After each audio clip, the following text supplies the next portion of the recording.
What? Before you. No, he wasn't. This is why I made notes. That's someone's full-time job now. Couldn't have my employees see me pants, could I?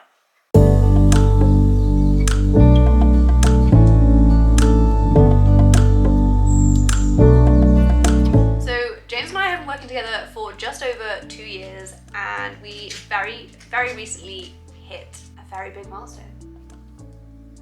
So we pretty recently took on our 500th client. Today's count is 532 clients and counting. One of the most difficult things for us going through this journey is like just not having people to talk to, not having other people's stories to watch and listen to and relate to, and so we thought we would create the content that we wished we had. So this is our journey.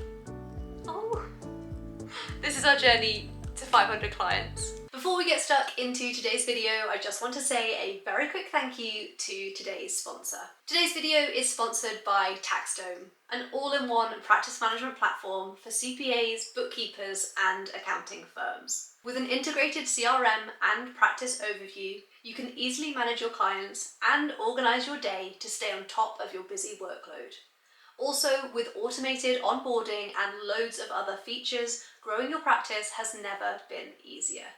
You can sign up to TaxDome today using the link in the description of this video to get 2 free user months. Back to the video. In preparation for such a dramatic video, I've done some stalking like only a millennial female can do. I've put together a timeline, and so we're just going to go through the timeline from the beginning to the end.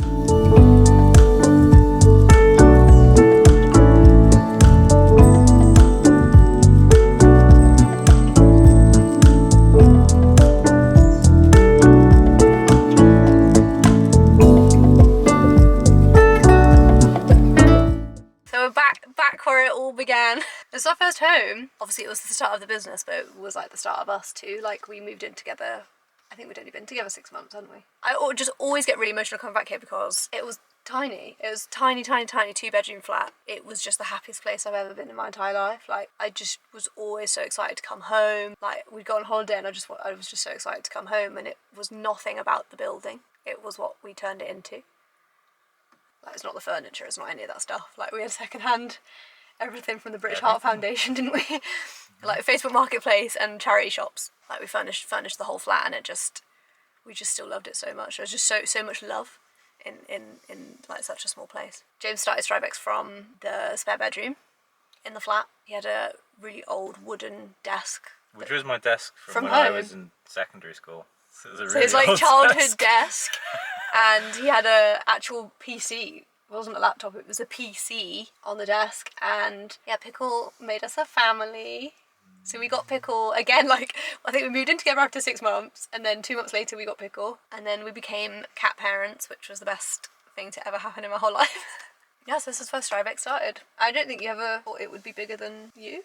Were you and like 5 people? Yeah, I wanted the same team that I had in employment, so I wanted sort of 5 or 6 of us, and that was it. Then I'd be happy, but I didn't ever see that happening for like 10 years. Oh, I was wrong. Yeah, so I feel like when we were here, it almost wasn't a business, it was like you were self-employed. 100%. What it was, that was what the plan was. I worked in employment, you were self-employed. I had plans to like gradually get bigger over time, but no like heavy growth plans. And I think we wanted to mention that because I do feel like sometimes we speak to other accountants or we speak to other people and they say like, oh my god, like it's so amazing, and we always feel like, I don't know, like imposter syndrome, because we never really meant for it to happen like this. I know you definitely didn't. Like obviously we absolutely love it, having the time of our lives, but like we didn't set out from day one to like have this heavy growth and like take over the world. It sort of happened by accident. I think that's the truth for a lot of people. And so when you see companies like ours and you think, oh my god, they've grown so quickly, they've grown overnight, like, no. It was James on his own, working full-time job and then coming home and growing the practice in the evenings in a tiny 2-bedroom flat for a really, really long time before it was ever anything more than that. And I think, don't ever look at us and feel like you can do it too, because we never meant to do it. It just happened, yeah. We never even spoke about going into business together, working together. Like we never ever even thought about that stuff, did we? I waited until we get to the part where you start the business. We'll talk about that a bit. Yeah, this is James. Like, I had a nice life. I worked with a cat on my lap, and then. Oh, it's literally the best. Yeah, because I was contracting as well. Contracting, you generally make quite good money. You had good money, didn't you? Like, and I was in employment, Yeah. so I just had a salaried income that was an alright salary. Like, and then James, you just had so much money compared to me. It's just money, and I did nothing all day because they were all just big businesses, and the job that I had to do was really easy. So if you're watching this video for like inspo or you want to start a practice, right now, James would say, just do contract in for a while, get some money behind you, and then I guess use that money to grow the practice, which is what you did. Or you'll just do contract in and be like, nah, I've got low stress and high income, I'm just gonna stay like this. When James was doing this on his own, like, it was really profitable. Like, it was James just being able to maximize how much he could charge for his time through contracting, and then have a couple of clients on the side where you're basically making 100% profit margins, apart from a couple of like subscriptions for software. We'll come on to it later in the video, but to go from there to having to push to the back to the point where it's profitable again, I'd say has taken 2 years, 10 members of staff and 500 clients. I think for two of us as well, because we share the income of the business, it wasn't until we sort of had 7 or 8 staff where our income leveled out to where we were Where 3 we or 4 would have years been ago. before, yeah. Yeah, I'd say that was another really key decision. You have to make a decision very, very early on. And we see it with clients all the time. It's not just relevant to our industry. You have to make a decision very early on. If you are going to put your foot down, go 120 miles an hour for the next 2 years, push through the period of not making profit or not being as profitable as you know you can be to get to the other side, or you stay where you are. So I'd say, like, if you have plans to grow the business, make that your intention from day one. And if you don't have plans to grow the business, make that your intention from day one. Whereas when it happens accidentally, sometimes it's difficult mentally to accept that you're growing, it's not as profitable, and like, if you keep pushing, it will be. Whereas I think if you make that decision from the very beginning, the hard days are easier. Yeah, so like the time we were here, it was pretty...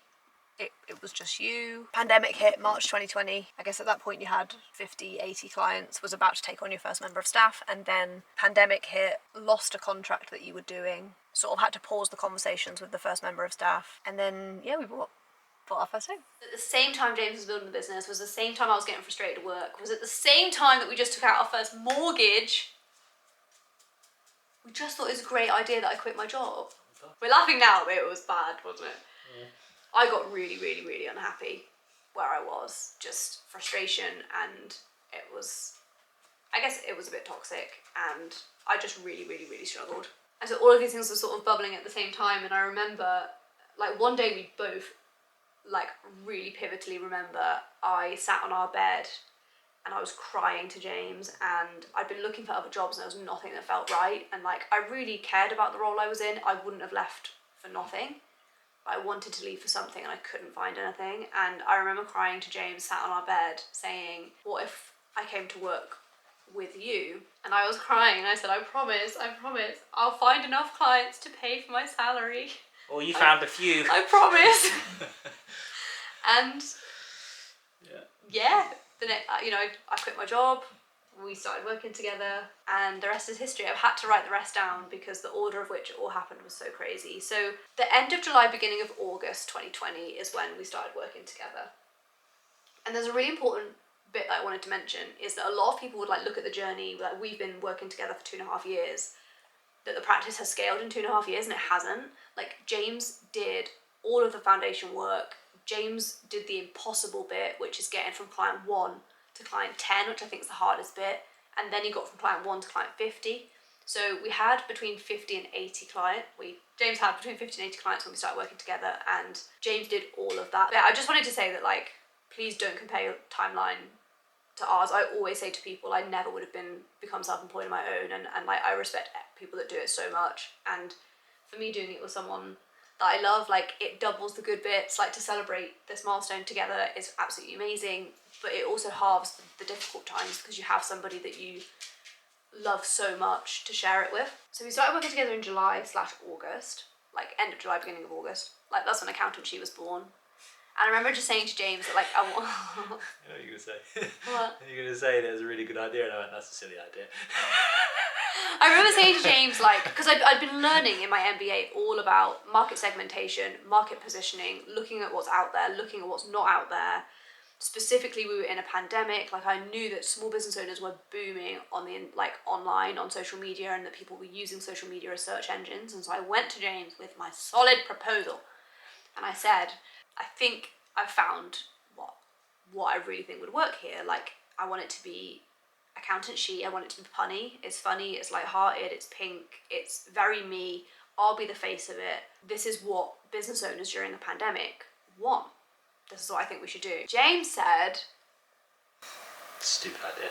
And then I said, okay, I will work with you 9 to 5, and outside of that time, I will build the Instagram platform and let me show you what I can do. So that's when the Instagram platform started, and it was just basically me talking about what we do, sharing our journey together, talking, sharing tax tips. Basically what I do now, just in a older format, I guess. October 2022 is when we got picked up by AAT. I think I actually had the shoot in September and it came out in October.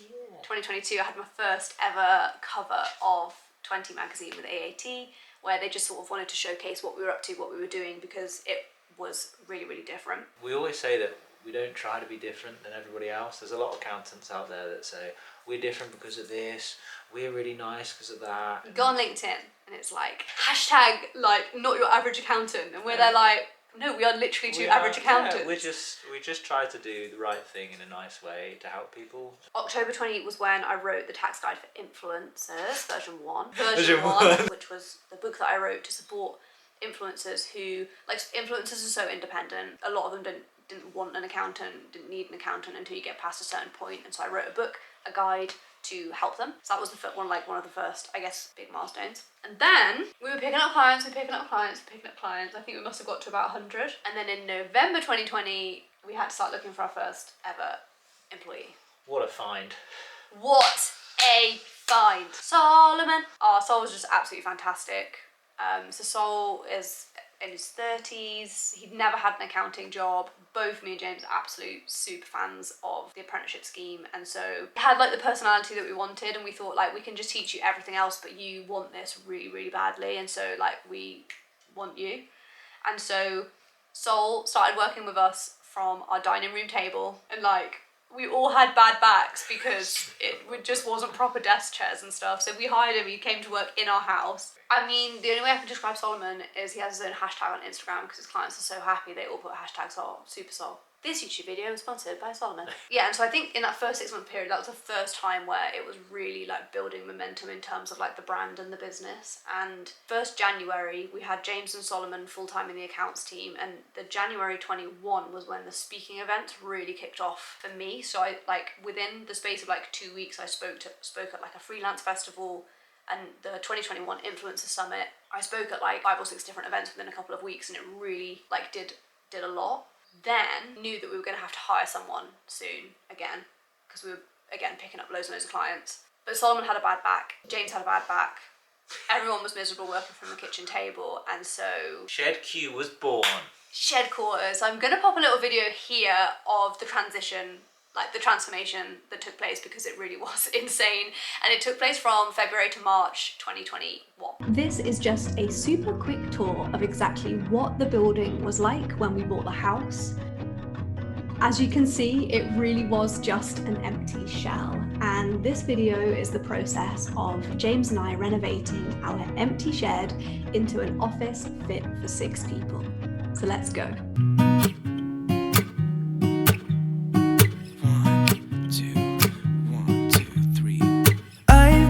Feeling so small, watch the clock ticking off the wall, but tonight I'm letting it go. Spend my coin for sure. I'm gonna be myself, or I could be someone else. No one's stopping me now. I'm gonna skip my breaks, I'm gonna make mistakes. I just wanna feel alive. It's just what I do when I'm out, so try not to hold me down. Feel alive when I'm in this town. Look at those beautiful stars. I wanna drive a faster car. Nothing can break me, no, nothing can break me.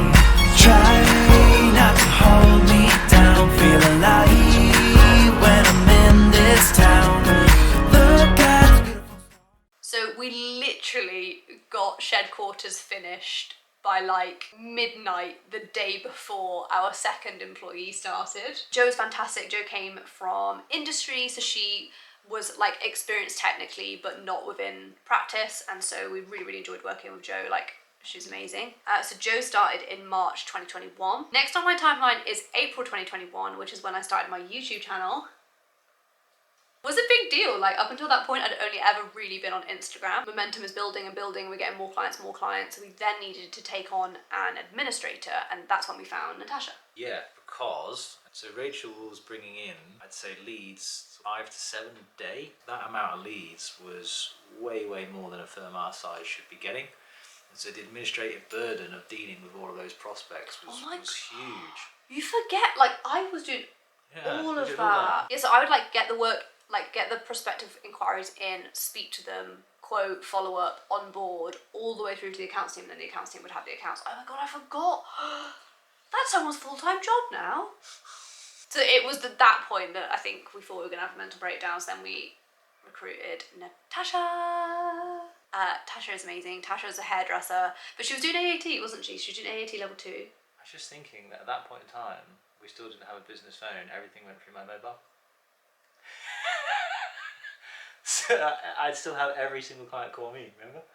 And this is what we mean, like, we were literally growing faster than we could make changes in the business. So, like, I was doing all of the onboarding, all of the admin. Every single call went to James's phone. What?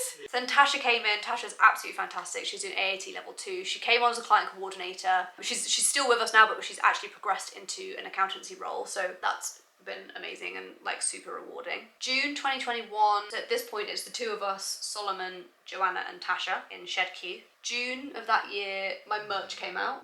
Yeah, this is what I mean, like going back through it just reminded me of all the stuff I forgot had happened. So I think you'd be selling merch. August 2021, very dramatically, 4 months after we built it, we outgrew shed quarters. Then we got our office space, which we all call over the road, because it's over the road from here. It's also worth saying, this entire time we keep saying shed quarters. Shed quarters is in our back garden. The commute was short, but the work-life balance did not exist. Yeah. And so like every morning, we'd like, have cars like all over. Oh my god, like we live in a residential area and we had, what, 6 or 7 cars at our place at any time. And then if we'd have clients come visit as well. So like, please bear in mind, like all of this was in our house. Like we had absolutely no boundaries, absolutely no balance, like, and it was amazing. I don't think I'd change it. I think the cost, it saved us a lot of money. I think it was stressful for me, like as a woman, like I wanted the house to be perfect all of the time. These are literally members of staff like sat in your living room taking phone calls. I had to have laundry done and dusted within a weekend because I couldn't have my employees see me pants, could I? So then we hired our first like ACCA apprentice, which was a really cool milestone for you, wasn't it? Yeah. You were really proud of that.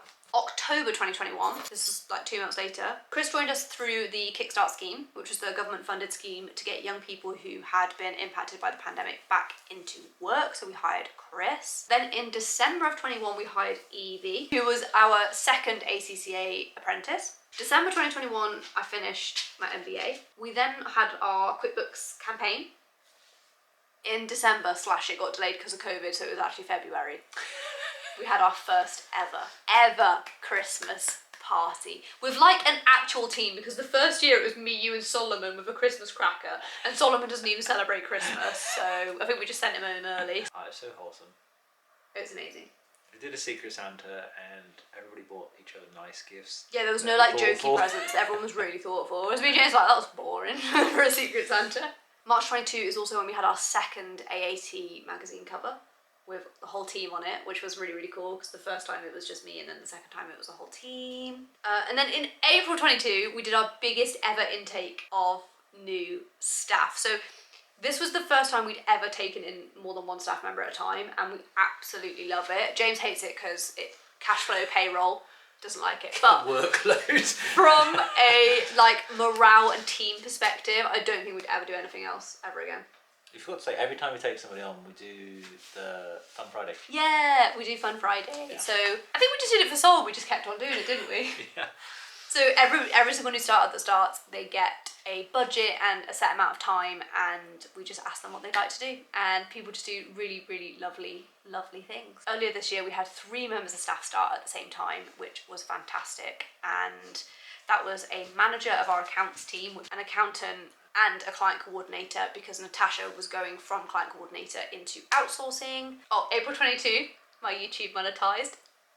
Not relevant to the practice, but it monetized. This summer was again like the sort of the next big wave of like speaking events. So we did like Accountex, digital accountancy show, and then in July this year we had a very small life event. We got married. So we got married in July this year, so we sort of like took like a wind down with taking on new clients and stuff, and then we geared back up after the wedding. And then September 2022 we had 2 more new starters start to just again cope with the demand of all the work.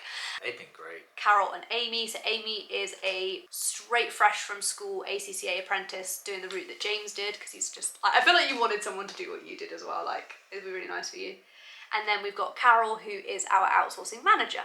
So in terms of structure that we've got right now, it started just us 2, then it was Solomon on our kitchen table, and then now we've got James and I are partners in the firm. We've got an outsourcing team who do bookkeeping, VAT, management accounts and CIS returns, along with payroll.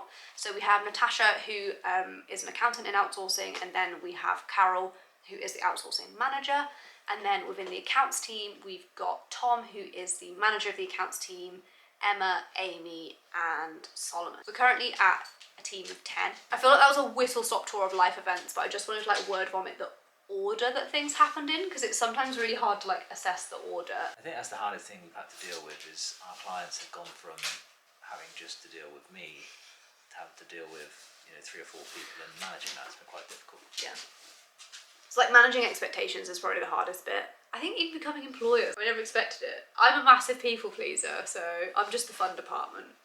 People come to me when they want to call in sick or have a day off. But yeah, so in terms of like the way we take clients on now, we have a waiting list for clients and a waiting list for staff, and we open and close them throughout the year just for consistency, forward planning, budgeting, cash flow, all of those things. It works really, really well for us. And I think if you told us at the beginning, when I was crying on my bed to James, saying I promise I'll bring in enough work to cover my salary, if I ever thought that we'd have a waiting list of like, we've had 75 people on the waiting list before that we've done an intake for in one go, and so I've seen like such like change within 2 years. It's just been mind-blowing. And like most of this video, I feel like this video is as much for us as it is for anyone else. Like we want to look back and like remember all of those tiny little events, and we always said that Solomon will be at our Christmas party in like 5 years time when we've got a team of 100, and he'll do a little toast and he'll say, I was working on their kitchen, like on their dining room table, and no one will believe him, and he'll be like, no, seriously, I was. And now like it feels like that could happen. It's like it's happening already. And even last year, at last year's Christmas party, I think there was 5 or 6 of us, and Solomon said, we'll have doubled in size by next year, and we were like, oh my god, no we haven't. I think we will have done. I think my best advice would be, don't be afraid to ask for help. And actually, I think a lot of people's businesses grow based on recommendations or favours, or let me introduce you to so-and-so. And I think the best investment of time as a business owner is just surrounding yourself with people who you are confident will mention your name in rooms that you are not in. Yeah, so to just like connect with everybody, be friends with everybody, like just be a good person. I think it always comes back to you. And I think people who are like ruthless in business, they might get places faster, but they don't stay there longer. And just enjoy it.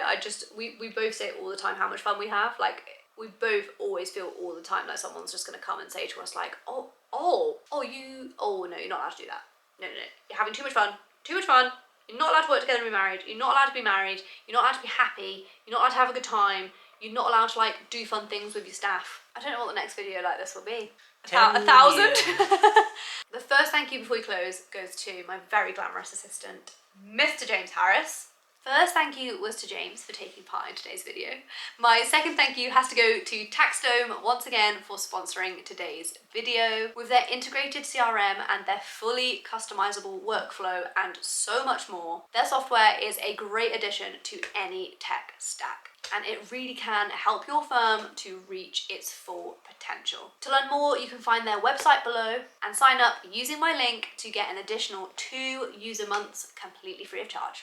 Yeah, final thank you, I guess, to you guys for like just being in the journey with us. The community that surrounds the firm, the practice, and like us as a couple means a huge amount to us, and it just feels so cool to like be sharing the journey with you. And I know we say it all the time, but this is just the content that we needed. I know for so many of you it's what you need to now. Yeah, we're just super privileged to be a part of your journey as well. We love, like, we literally read every single comment that comes through, every single DM, every single message, and so just keep sharing your stories too, so that we feel like we're a part of your journey as well. Thank you so much for spending some time with us today. We are so grateful. If you are brand new here, welcome.